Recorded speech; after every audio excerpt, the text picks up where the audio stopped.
शंखनाद में आपका स्वागत है। महाविकास अघाड़ी की सीट शेयरिंग को लेकर बैठक तो हो गई। 3 दिन की इस बैठक का मकसद था कि सीटों के बंटवारे पर सहमति बना लेना और आपस में जो विवाद है, जो टकराव है, उसको सुलझा लेना। लेकिन 3 दिन की इस बैठक में, या कहें कि 2 दिन की बैठक में, क्योंकि एक दिन तो कांग्रेस के राहुल गांधी को लेकर प्रोटेस्ट में निकल गया, जिसमें नाराज उद्धव ठाकरे नहीं गए, शरद पवार नहीं गए, तो 2 दिन की इस बैठक का नतीजा जो सोचा था उससे उलट ही निकला। इन पार्टियों ने जो समझौते के बारे में सोचा था कि ये हल कर लेंगे, कुछ फाइनल कर लेंगे, मामला इससे उल्टा निकला। मामला सुलझने की बजाय और बिगड़ गया है, नाराजगी और बढ़ गई है और सीटों पर जो पेच फंसा था वो पेच खुलने की बजाय अब और कस गया है। और हालात ये हुए कि मीटिंग के बाद उद्धव ठाकरे को मनाने के लिए एनसीपी के नेताओं को मातोश्री जाना पड़ा, क्योंकि उद्धव ठाकरे इस मीटिंग के बाद नाराज हो गए थे। हालांकि उनकी तरफ से संजय राउत और अनिल देसाई उसमें थे, लेकिन इस बीच ऐसी घटनाएं घटी कि उद्धव ठाकरे का जो पहले से ही उनका पारा चढ़ा हुआ था वो और गर्म हो गया और अब उनको मनाने के लिए वहां जाना पड़ा, क्योंकि उद्धव ठाकरे ने कांग्रेस की अड़ियल रुख और कांग्रेस के नेताओं के कुछ बयानों के चलते एक फॉर्मूला दे डाला। उन्होंने बैठक में उनकी तरफ से फॉर्मूला हो गया बिहार फॉर्मूला, कि बिहार फॉर्मूला लागू किया जाए तभी सीटों पर कोई फैसला होगा। अब बिहार फॉर्मूला क्या है? सीएम का चेहरा। बिहार में क्या हुआ था? बीजेपी ने कहा था कि नीतीश कुमार के मुख्यमंत्री, उनके नेतृत्व में हम चुनाव लड़ रहे हैं, सीटें चाहे जो आएंगी, मुख्यमंत्री तो नीतीश कुमार बनेंगे। नीतीश कुमार 43 सीटें लाए, कांग्रेस बीजेपी 74 सीटें लाई और बीजेपी ने मुख्यमंत्री नीतीश कुमार को बनाया। अब उद्धव ठाकरे ने भी यही शर्त रख दी है कि बिहार फॉर्मूला लागू किया जाए। लेकिन उद्धव ठाकरे अचानक से इतने नाराज हुए कैसे? अभी तक वो राहुल गांधी की रैली में नहीं जा रहे थे और यहाँ कांग्रेस को सपोर्ट नहीं कर रहे थे, लेकिन इस तरह से इतने सख्त वो कैसे हुए? इस मनमुटाव, इस टकराव की वजह बनी कांग्रेस के नेता का बयान। बाला साहेब थोराट ने ऐसी बात कर दी जो उद्धव ठाकरे की दुखती रग को उन्होंने छेड़ दिया और उद्धव ठाकरे भी सोचने पे मजबूर हो गए कि यहाँ मैं कर क्या रहा हूँ। इस जगह पर ना तो मुझे कोई सम्मान मिल रहा है, ना सीट, ना मुख्यमंत्री, कुछ भी नहीं। अब बाला साहेब थोराट ने क्या कहा? उन्होंने कोंकण क्षेत्र में अपने कार्यकर्ताओं को संबोधित करते हुए ये बात साफ साफ कह दी कि मुख्यमंत्री तो कांग्रेस का ही होगा। अब आप देखिए कि मुंबई में बैठक चल रही है सीटों के बंटवारे पर और उसमें मुंबई की सीटों पर पेच फंसा है, आपकी मराठवाड़ा की सीटें, विदर्भ की सीटें, इन सब सीटों पर अभी तो झगड़ा चल ही रहा है। अब ऐसे में जो बाला साहेब थोराट है, कांग्रेस के बड़े नेता है महाराष्ट्र में, वो कह देते हैं मुख्यमंत्री तो कांग्रेस का ही होगा। अब ये आपसी झगड़ा समझिए कि राहुल गांधी पर संजय गायकवाड़ के बयान के विरोध में कांग्रेस प्रोटेस्ट करती है और इधर उद्धव ठाकरे जाने से मना कर देते हैं और शरद पवार भी मना करते हैं। लेकिन शरद पवार की कांग्रेस से सेटिंग अलग रहती है, वो कांग्रेस को अलग तरह से फायदे पहुंचाते हैं, चाहे वो उद्धव ठाकरे को बहकाना हो या कुछ और। तो इसीलिए मेन जो दिक्कत हुई वो उद्धव ठाकरे के साथ हुई। तो बाला साहेब थोराट ने जाके बयान दे दिया कि कांग्रेस का ही मुख्यमंत्री होगा, अब चाहे कोई भी कितना भी अड़ जाए। अब यहाँ से उद्धव ठाकरे अड़ गए और उन्होंने बिहार फॉर्मूला दे दिया। अब संजय राउत, अनिल देसाई के जरिए पहुंचाया गया, तो अब इतने वो नाराज हुए कि ये झगड़ा हुआ कि वहां से अब एनसीपी बीच में कूदी। अब शरद पवार तो ये काम करते ही है, उद्धव ठाकरे को शांत करना, उन्हें माइल्ड कर देना, उनकी बातों को दबा देना। वो वहां नहीं गए कांग्रेस को समझाने, वो गए उद्धव ठाकरे को समझाने। बाला साहेब थोराट को नहीं समझाया कि ऐसे बयान मत देना। देखिए, पूरे महाविकास अघाड़ी में इस वक्त बहुत बड़ा झगड़ा चल रहा है और उसके कारण ये जो कांग्रेस जो बड़े नेता हैं वो भी अपनी पार्टी के दूसरे नेताओं को बयान देने से रोक नहीं पा रहे हैं, क्योंकि मनमुटाव इतना गहरा है। क्योंकि उद्धव ठाकरे जो इसमें सबसे ज्यादा फंसे हुए नजर आ रहे हैं, क्योंकि उनके हाथ में तो कुछ भी नहीं लग रहा है, ना माया मिली ना राम वाला उनका हाल है कि उनको ना सीट मिल रही है, ना सीएम पद मिल रहा है, ना सम्मान मिल रहा है, ना मुंबई की सीटें मिल रही हैं। और इन 2 दिन की बैठक में भी यही हुआ कि कोशिश की गई कि कुछ पर तो सहमति बन जाए, लेकिन मुंबई पर भी, मुंबई में जहां उद्धव ठाकरे 20 सीटें चाहते हैं, कांग्रेस 18 सीटें चाहती है। कांग्रेस का कहना है कि भाई हमने लोकसभा में अच्छा प्रदर्शन किया, एनसीपी और उद्धव ठाकरे की पार्टी टूटी हुई है, कांग्रेस तो एक पूरी पार्टी है। वो अपनी तुलना बीजेपी से कर रही है इसलिए वो सबसे ज्यादा सीटें चाहती है और मुंबई में भी चाहती है, जहां पर कांग्रेस महज 4 सीटें हासिल कर पाई थी। अब उसको वहां पर 18 सीटें चाहिए और कांग्रेस की यह भी कोशिश है कि भले ही उद्धव ठाकरे का वोट उसे मिल जाए, लेकिन उसका वोट उद्धव ठाकरे तक ना भी जाए तो चलेगा। तो ये पूरी कवायद चल रही है। और वहां से उद्धव ठाकरे क्या चाहते हैं? वो चाहते हैं कि उनको सम्मानजनक सीटें मिले और सीएम का चेहरा बनाया जाए। सीएम चेहरे पर अब बाला साहेब थोराट ने इतना बड़ा बयान दे दिया, जहां ये बात कही जा रही थी कि सीटों का सीएम को लेकर तब फैसला होगा जब चुनाव के बाद सीटें आ जाएंगी। अगर आप जीतते हैं, आपके पास बहुमत लायक आंकड़ा होता है, तब तय होगा कि सीएम कौन है। लेकिन इस पर अब बयान बदल गया है। बाला साहेब थोराट ने ये इतनी बड़ी बात कह दी है कि भाई सीएम तो कांग्रेस का ही होगा। यानी कि अंतर मन से जो चल रहा है, जो दिमाग में चल रहा है, कांग्रेस भी चाहती है कि उसका सीएम हो और यहाँ से शरद पवार भी चाहते हैं कि उनका सीएम हो। कम से कम अच्छे नंबरों से तो वो चुनाव में पास हो, ताकि कल को सुप्रिया सुले के लिए वो एक अच्छा आधार तो देकर जाएं। वो कब तक राजनीति में रह पाएंगे, उनके पास ये सवाल है।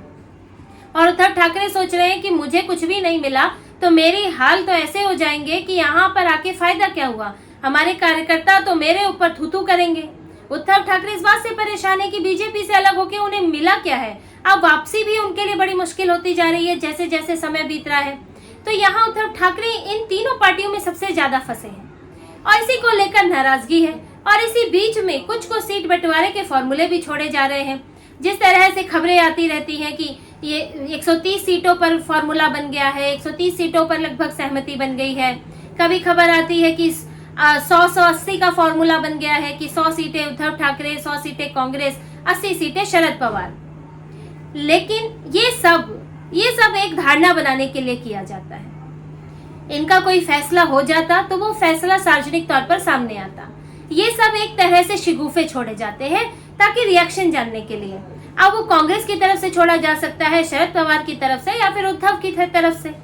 अब कांग्रेस तो 100 सीटों पर मानने से रही, जो 160 का टारगेट लेकर चल रही है बीजेपी के बराबर, तो वो इन 100 सीटों पर नहीं मानेगी। तो ये जो फॉर्मूले छोड़े जा रहे हैं, ये उद्धव की तरफ से हो सकते हैं, शरद पवार की तरफ से हो सकते हैं। अब शरद पवार जो एक बिखरी हुई, टूटी हुई पार्टी के नेता है, अब वो 80 सीट वो तो डिमांड कर रहे हैं, वो तो 80 पर भी खुश है। जबकि अगर बंटवारा इस तरह से होता है कि कांग्रेस 160 सीटें ले तो शरद पवार को 80 सीटें भी नहीं मिलेंगी। शरद पवार तो सब पर दबाव बनाना चाहते हैं, उद्धव ठाकरे पर भी, कांग्रेस पर भी, ताकि मेरे हिस्से अच्छी सीटें आ जाएं और कल को अगर उस 80 में से वो ज्यादा सीटें जीतते हैं या लगभग सम्मानजनक सीटें जीतते हैं तो मुख्यमंत्री के लिए दावा कर सके। तो या फिर शरद पवार की जगह ये शिवसेना उद्धव ठाकरे से भी छोड़ा गया हो सकता है, क्योंकि उद्धव ठाकरे भी 100 के आसपास सीटों के लिए मान सकते हैं। हालांकि उनके लिए बेइज्जती की बात होगी, क्योंकि पिछली बार वो 124 सीटों पर लड़े थे बीजेपी के साथ। लेकिन क्योंकि शरद पवार की पार्टी टूटी हुई है, वो सबसे ज्यादा इस वक्त खराब स्थिति में है। वो खुद बुजुर्ग हो गए हैं। पार्टी के नेता अजीत पवार जो हैं वो अलग होके वो भी किसी 2 बड़े गठबंधन दलों के साथ लड़ रहे हैं। और कब तक शरद पवार अपने कंधों पर पार्टी उठाते हुए चलेंगे? उनकी स्थिति ज्यादा खराब है। इसीलिए वो चाहते हैं कि इस तरह से कम 80 सीटें मिल जाए, 90 सीटें मिल जाए, तो इस तरह से ये बातें छोड़ी जाती हैं। उद्धव ठाकरे भी वो सोच रहे हैं कम से कम 100 का आंकड़ा तो छू लूं, सीएम फेस ना बन पाऊं। लेकिन कांग्रेस इन चीजों के लिए तैयार नहीं है, इसलिए कहीं बात नहीं बन पा रही है। कांग्रेस 100 से ऊपर सीटें चाहती ही है हर हाल में। कहीं तो 105 का आंकड़ा भी चल रहा है कि 105 कांग्रेस ले ले, उद्धव ठाकरे 90 ले लें और इसी तरह से 70-80 के आसपास शरद पवार ले लें। तो ये सब फॉर्मूले ये तीनों के बीच आपस में छोड़ रहे हैं मीडिया में। इनके बीच सहमति नहीं बन पाई है। मीडिया में ये बातें निकाली जाती हैं ताकि दूसरे के हम रवैया जान सकें। फलाना का नेता, किसी कांग्रेस का नेता इस पर क्या कहता है, जरा देखा जाए कितना उनको हम नीचे ला सकते हैं। सब प्रेशर पॉलिटिक्स है और अवधारणा बनाने की पॉलिटिक्स है। साथ में सिंपैथी गेन करने की पॉलिटिक्स भी होती है कि मेरे साथ क्या व्यवहार हो रहा है। तो ये सारी चीजों को ध्यान में रखकर इस तरह के फॉर्मूले दिए जाते हैं। लेकिन बात तो हकीकत ये है कि इनके बीच आप देखिए ये बैठक चल रही है 19 अगस्त से। 19 अगस्त से बैठकें चल रही हैं अघाड़ी के बीच में। कई बैठकें हो चुकी हैं और यहाँ इनके बीच में 10 सीटों पर भी मामला तय नहीं हुआ है। कभी कहीं आकर फंस जाते हैं, कभी कहीं आकर फंस जाते हैं और कभी बयान ऐसे आ जाते हैं कि इनकी बैठक ही कैंसिल हो जाती है।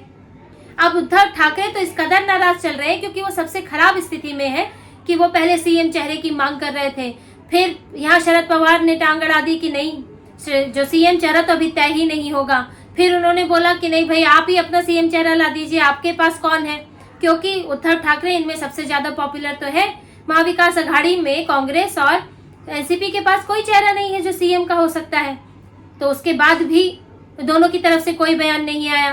राहुल गांधी की रैली में उद्धव ठाकरे नहीं गए और अब जो बैठक हुई उसमें भी कोई नतीजा नहीं निकला और बाला साहेब थोराट का ऐसा बयान और आ गया जिससे उद्धव ठाकरे बुरी तरह चिढ़ गए हैं और अब वो बिहार फॉर्मूले पर अड़े हुए हैं। भाई शरद पवार और कांग्रेस की तो मिली भगत है, उन्होंने तो तय कर रखा है लगभग कि इतना हम ले लेंगे।